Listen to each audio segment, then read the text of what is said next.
Pemirsa, Anda masih suka berjemur, menikmati sinar matahari pagi? Sepertinya ini akan menjadi new normal sebagian besar dari penduduk dunia, termasuk di Indonesia, yang dianugerahi sinar matahari yang berlimpah. Kabar baiknya, hasil studi menunjukkan kadar vitamin D yang cukup pada tubuh bisa menyelamatkan Anda dari kematian akibat COVID-19. Pandemi COVID-19 mengubah dunia, termasuk kebiasaan manusia di berbagai negara. Sebelum beraktivitas, setiap orang kini menyempatkan diri untuk berjemur, menikmati asupan vitamin D gratis dari sinar matahari pagi. Nah, asupan vitamin D terbukti berkhasiat bagi kesehatan. Studi yang dipimpin Northwestern University yang dirilis pada akhir April 2020 ini menunjukkan korelasi kuat antara kekurangan asupan vitamin D yang parah dengan tingkat kematian akibat COVID-19 atau penyakit yang disebabkan oleh virus SARS-CoV-2. Tim peneliti dalam studi yang dipimpin Northwestern University ini melakukan analisis data statistik dari rumah sakit dan klinik di Tiongkok, Prancis, Jerman, Italia, Iran, Korea Selatan, Spanyol, Swiss, Inggris, dan Amerika Serikat. Hasil studi menyebutkan pasien dari negara-negara dengan tingkat kematian COVID-19 yang tinggi seperti Italia, Spanyol, dan Inggris memiliki tingkat vitamin D yang lebih rendah dibandingkan dengan pasien di negara-negara yang tidak terkena dampak parah. Namun, Profesor Vadim Beckman dari Northwestern yang memimpin riset korelasi vitamin D dan kematian akibat COVID-19 menyatakan bukan berarti studi ini mendorong semua orang mengonsumsi vitamin D. Penggunaan vitamin D menurut Direktur Northwestern Center for Physical Genomics and Engineering ini harus hati-hati dan dosisnya tidak berlebih agar tidak memicu efek negatif. Beckman dan tim memeriksa kadar vitamin D korban COVID-19 di negara-negara yang diambil sampelnya setelah mengetahui perbedaan tingkat kematian COVID-19 antar negara yang tidak bisa dijelaskan. Beberapa pihak berhipotesis itu disebabkan karena perbedaan mutu layanan kesehatan, distribusi usia dalam populasi, tingkat pengujian, atau jenis virus corona yang berbeda. Namun Beckman, ahli di bidang biomedical engineering, meragukan hipotesis itu.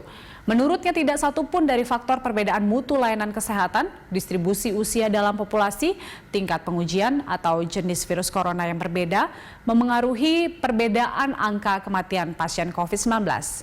Beckman misalnya menyebutkan sistem perawatan kesehatan di Italia Utara merupakan salah satu yang terbaik di dunia. Namun angka kematian COVID-19 di sana amat besar. Tim peneliti juga menemukan perbedaan mortalitas ada, bahkan di kelompok usia yang sama. Sebaliknya, peneliti menemukan ada korelasi signifikan dengan kekurangan vitamin D. Tak hanya menemukan korelasi atau hubungan antara kekurangan vitamin D dan tingkat kematian, Beckman dan tim juga menemukan korelasi kuat antara kadar vitamin D dan badai sitokin. Ini adalah kondisi hiperinflamasi akibat sistem kekebalan tubuh terlalu aktif. Mayoritas pasien COVID-19 meninggal karena badai sitokin bukan lantaran penghancuran paru-paru oleh virus corona baru. Ali Daneshkah, penulis utama laporan studi ini menyebutkan badai sitokin merusak paru-paru dan memicu sindrom gangguan pernafasan akut serta kematian. Ini membuat tim peneliti meyakini vitamin D tidak hanya meningkatkan sistem kekebalan tubuh bawaan. Ini membuat tim peneliti meyakini vitamin D tidak hanya meningkatkan sistem kekebalan tubuh bawaan, tetapi juga mencegah sistem kekebalan tubuh kita jadi terlalu aktif. Ini artinya memiliki kadar vitamin D yang sehat dapat melindungi pasien dari komplikasi parah, termasuk kematian akibat COVID-19.